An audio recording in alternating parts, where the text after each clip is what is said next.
Welcome back to day 4 of National Pain Week.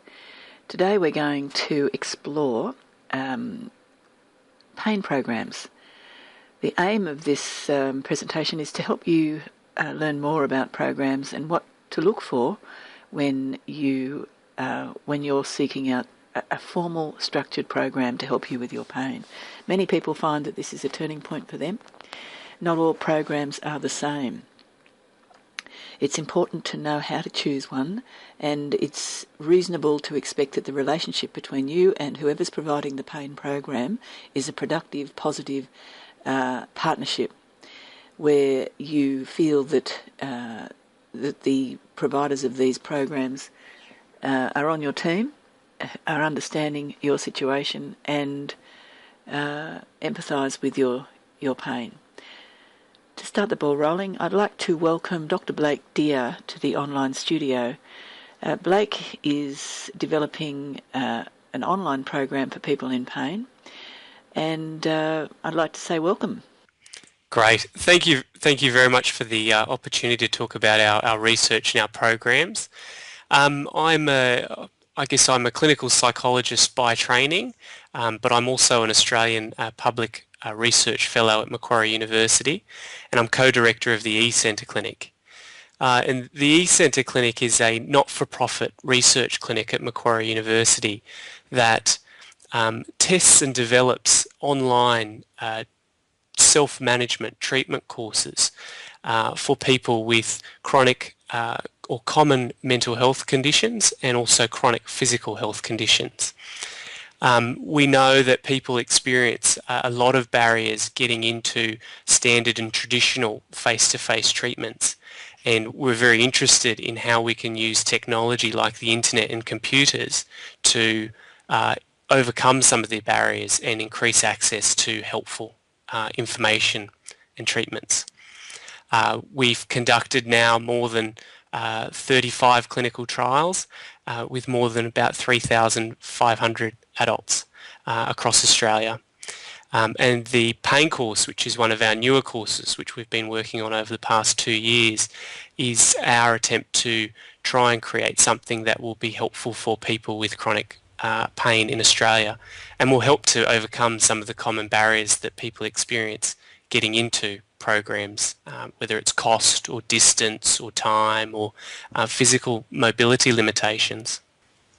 Okay, so I wonder if you could describe, you mentioned the online program using technology, using computers, and it being a way to, level the playing field for those people who can't access face-to-face programs. So could you describe this online program that you've developed, please, Blake? Definitely. The online, well, the first thing I should say is the course is evolving every time we run it, but it very much is an online course in the way you would think about an online course.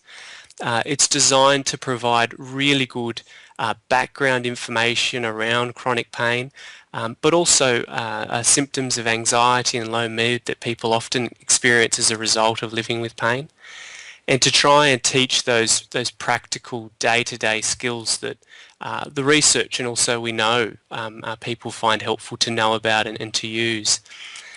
It is very much an online course, and so it's comprised of at the moment it's comprised of 5 online lessons which present the information, the background information, and teach the skills.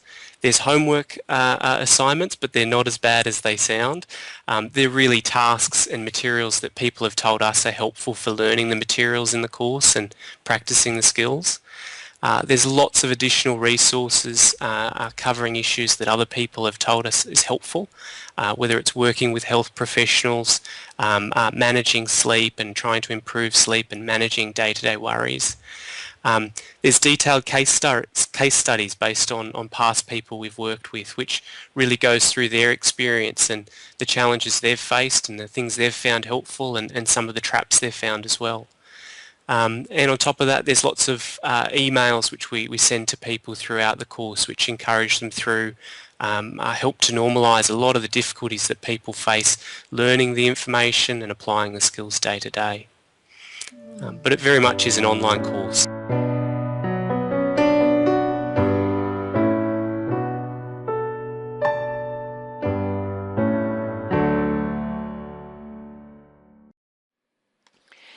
Blake, one of the aims of National Pain Week is to help people in pain make informed decisions and to get a better understanding of what might be the risks and the benefits of any particular course or treatment that's offered.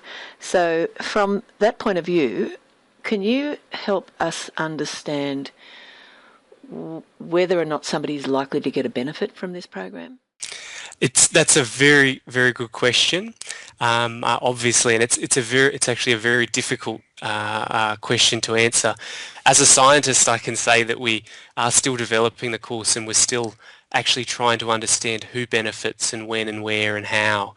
But I can also say that we've now run about 300 people through our online pain course, people across Australia from all walks of life, and we're getting very encouraging results. More than 90% of people are saying it was worth their time.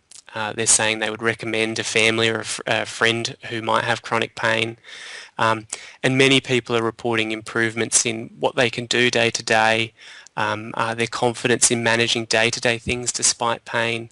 And many are also reporting improvements in their overall emotional well-being as well. But of course, it is important to bear that in mind. The pain course is not for everyone, and it's definitely not a substitute for all the other important services that are out there and people need. Thanks, Blake. It's very interesting, isn't it? It's a good recommendation, but as you say, it's not for everybody necessarily. But I have another question for you, and that is, could you unpack what's actually in this course? You mentioned 5 lessons. Well, the five lessons cover a number of topics. The 5 lessons are you could almost see them as kind of an interactive lecture, and people work their way through. It's a mix of information that people find helpful, so text-based information, diagrams, but throughout each lesson there's stories and examples from past people with pain and what they've used. It covers the lessons cover all the kinds of information and skills that you would normally learn in a CBT, a cognitive behaviour therapy based pain management program. Things like activity pacing, graded activity, goal setting, managing the over-arousal and under-arousal symptoms of chronic pain, and also anxiety and low mood. So there's a lot of different skills and a lot of things that are covered. Good information at the right time can make a big difference, and there are practical things and skills that are helpful that people use day to day, but many people don't get that information at the right time or quick enough, and they're never told those skills, the tricks or the traps, or they're never supported to learn those skills.